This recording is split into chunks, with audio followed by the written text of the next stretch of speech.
একটা strong chief minister যার পিছের হাড্ডিটা খুব শক্ত। তো বললাম তো এত স্ট্রং, আর ওখানে দেখে নিন কি হচ্ছে, একটা অ্যাপিসমেন্ট পলিটিক্স চলছে। অ্যাপিসমেন্ট পলিটিক্স ঠিক আছে, সবাই করে, কোনো নাভাবে কিছুভাবে করে, এত বেশি হয়ে গেছে যার ফলে it is going out of hand.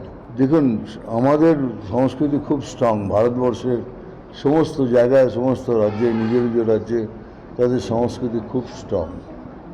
যেমন আসামেও ভেরি স্ট্রং, আমাদের বেসটাই হলো সংস্কৃতির উপরে, সেখানে আসামও বিরাটভাবে অবদান আছে আসামের। খুবই দুঃখের ব্যাপার ভাই, এখনো বুঝতে পারছি না এই যে বাঙালি ফ্যামিলিগুলোকে এইভাবে অত্যাচার করা হলো, কেন করা হলো এখনো বুঝতে পারছি না। কেননা এদের ওয়াকআউট বিলের সাথে এদের কী নেওয়া দেওয়ার আছে?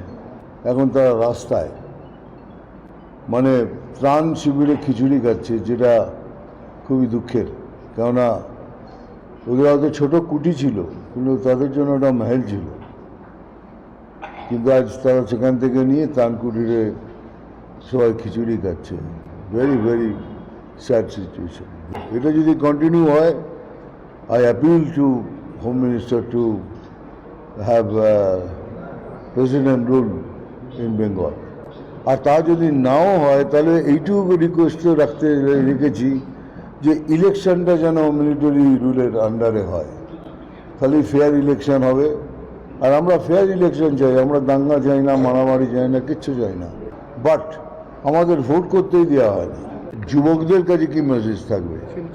যা দেখছেন তার থেকে শিক্ষা নিন। সমগ্র ভারতবর্ষে যা হচ্ছে তার